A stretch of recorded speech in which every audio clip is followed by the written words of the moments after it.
Olá pessoal, sejam bem-vindos de volta ao canal e hoje mais uma vez vamos abrir a caixa de Pandora e hoje eu vou contar uma história que não é fácil de contar e nem de ouvir, mas que eu acho importante falar aqui para vocês, ainda mais agora que esse caso teve uma grande reviravolta.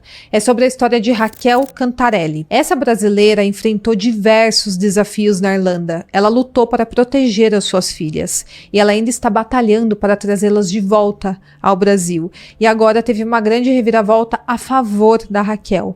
Bom, eu vou começar essa história do início, seguindo toda a linha do tempo para que vocês entendam como tudo isso aconteceu e também agora essa grande novidade que temos neste caso. Mas antes, não se esqueçam sempre de verificar se continuam inscritos aqui no canal. Quem não é inscrito, se inscreva, isso apoia muito aqui o crescimento do meu canal. Também não se esqueçam de curtir o vídeo, de deixar pelo menos 3 comentários, pode ser um emoji, uma palavra, eu leio e respondo todos vocês. Também me siga na rede social que estará aqui na tela, lá nós temos um contato mais direto. Fiquem comigo até o final do vídeo e bora pro caso de hoje. Bom, a Raquel Cantarelli, antes dos fatos, morava no Rio de Janeiro e estudava nutrição. Ela levava uma vida muito tranquila. Ela fala que adorava frequentar a praia, praticar patinação, até que uma lesão no seu joelho a deixou de cama por 1 mês. Ela conta que foi um período muito difícil, ainda mais porque ela também havia perdido o pai recentemente, que faleceu bem novo, e ela tinha uma ligação muito forte com ele, e esse luto a fez reavaliar a sua vida. Então, enquanto ela estava se recuperando dessa lesão, ela começou a buscar formas de fazer algo pelo mundo, de contribuir de alguma forma para a sociedade. E foi aí que em 2014 ela se candidatou a um programa de voluntariado na Irlanda. Agora, por que ela escolheu a Irlanda? Ela explica que a organização para a qual ela estava se inscrevendo atuava em vários países, dentre eles Escócia, Inglaterra e Irlanda. E ela enviou candidaturas para todos esses países. Mas após pesquisar mais sobre todos esses locais, ela achou que a Irlanda seria o lugar mais interessante para ela morar. Ela então passou por várias entrevistas e foi aceita para trabalhar como voluntária com pessoas com deficiência e assim ela embarcou aí para essa viagem em um outro país. O trabalho incluía atividades como workshops de velas artesanais, pães, doces e bolos. Ela também começou a fazer aulas de música, ela já sabia tocar piano, mas ela foi se aprimorando em piano clássico. E ela fala que era um ambiente muito diferente, era quase como se ela tivesse voltado no tempo. A Raquel era uma carioca super acostumada com sol, com praia, com a energia agitada lá do Rio de Janeiro. E agora ela estava se vendo em um lugar frio, cinza, fazendo produtos artesanais, mas ela fala que tudo isso era muito gostoso para ela. Bom, no projeto ela morava com outros voluntários, era uma coreana, 2 alemãs e uma outra brasileira. Ela também falou que cuidava de um jardim onde eles plantavam e colhiam alimentos orgânicos e como nutricionista ela também ajudava a adaptar dietas. E ela era responsável principalmente por uma mulher de 42 anos que não se comunicava verbalmente. Esse era um trabalho muito delicado, exigia atenção à rotina, já que qualquer mudança poderia causar algum transtorno ao paciente da Raquel, e ela ficou tão envolvida nisso tudo que ela decidiu estender sua estadia por mais 1 ano na Irlanda. Mas então ela decidiu ir para Dublin. Ela foi trabalhar em uma organização que ajudava pessoas em situação de rua. Então ela decidiu que ela continuaria morando fora do seu país de origem e trabalhando nessas instituições de trabalho voluntário. E essa fase mostra a determinação da Raquel em buscar um propósito para sua vida nessa fase. Mas ela nunca imaginou que essa decisão de ficar mais tempo na Irlanda também a colocaria em um caminho que mudaria sua vida para sempre. Bom, em 2016, a convite de uma senhora irlandesa que admirava o seu trabalho voluntário, a Raquel acabou conhecendo o homem que seria o pai de suas filhas. Eles se conheceram nessa ocasião e aí eles combinaram de se encontrar em um restaurante. E ele morava em Limerick, uma outra cidade na Irlanda. No início, logo quando eles começaram a se relacionar, tudo parecia normal. Ele se mostrava muito apaixonado, fazia viagens de 2 horas de Limerick até a outra cidade que ela estava morando, apenas para vê-la. Eles jantavam juntos, passeavam, e a Raquel achava tudo aquilo muito encantador. Ela conta que ele era educado, abria a porta do carro para ela, tratava muito bem. e ela descreve que ela estava vivendo a moda europeia, mas haviam coisas que a incomodavam nele. Acontece que ele dizia que não tinha hobbies, e isso era muito estranho, porque a vida desse homem girava em torno o tempo inteiro da filha de 5 anos que ele tinha de uma relação anterior, e também do trabalho. Ele falou que não se relacionava com ninguém há 5 anos, que trabalhava sempre até tarde, mesmo sem necessidade disso, só para preencher o seu tempo, e seu foco era apenas o trabalho e a sua filha. Ou seja, ele não tinha amigos e uma vida social ativa. A Raquel achava isso estranho, mas na época ela achava que ele era um bom pai, apenas isso. E ele também falava constantemente da filha, mostrava fotos com muito orgulho, o que parecia natural para um homem que era dedicado à criação da filha. Mas, na verdade, sabendo de todo o contexto, aqui nós já vemos os primeiros sinais de algo fora do comum. Mas é claro que a Raquel não desconfiou de nada de imediato, porque em relacionamentos, especialmente no início, nós tendemos a ver o melhor das pessoas, principalmente quando elas se mostram carinhosas e dedicadas. Claro que ninguém vai mostrar os defeitos logo de cara, isso é com o tempo que a gente vai vendo, e com a Raquel não foi diferente. Em 2016, a Raquel foi convidada para passar um fim de semana na casa dele, em Limerick, e no caminho ele parou para comprar roupas de cama e travesseiros novos.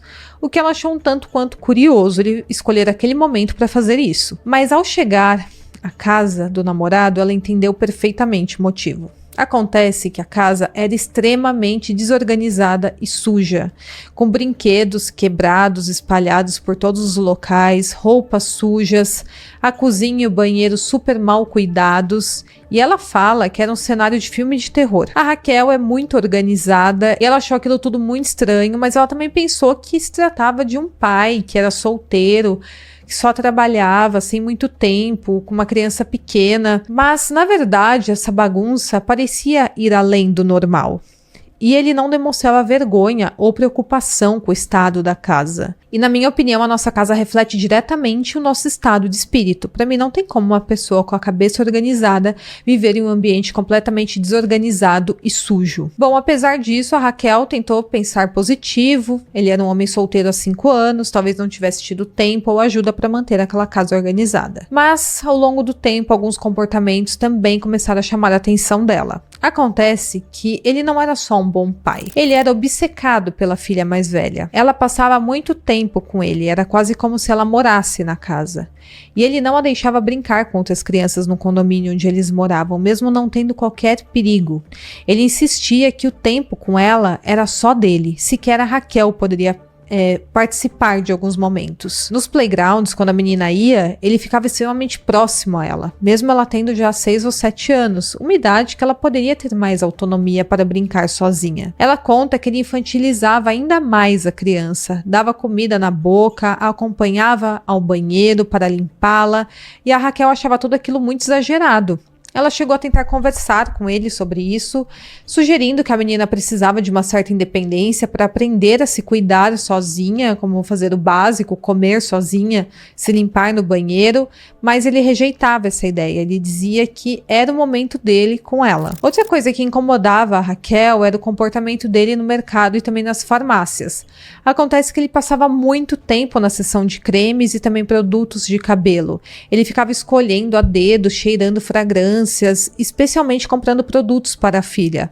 E ele sempre falava de uma tal massagem no corpo inteiro que ele precisava fazer na sua filha após todos os banhos, o que era bem estranho. Bom, ainda em 2016, a Raquel descobriu que estava grávida. Foi uma grande surpresa, já que os médicos haviam dito que ela teria dificuldades para engravidar devido a cistos que ela tem no ovário, e quando ela contou ao seu namorado, ele ficou bastante emocionado. Ele se ajoelhou, pediu ela em casamento, prometeu que tudo ficaria bem, e nessa altura eles tinham terminado o relacionamento por alguns problemas que eles já estavam enfrentando. Mas a Raquel decidiu tentar novamente voltar com aquele relacionamento, fazer dar certo, porque ela fala que ela sempre quis ser mãe e ela não queria voltar para o Brasil grávida e sozinha, então ela decidiu dar uma outra chance. Eles então se casaram e ela conta que parecia um conto de fadas. Eles se casaram em um evento lindo, mas logo tudo se transformou em um verdadeiro pesadelo.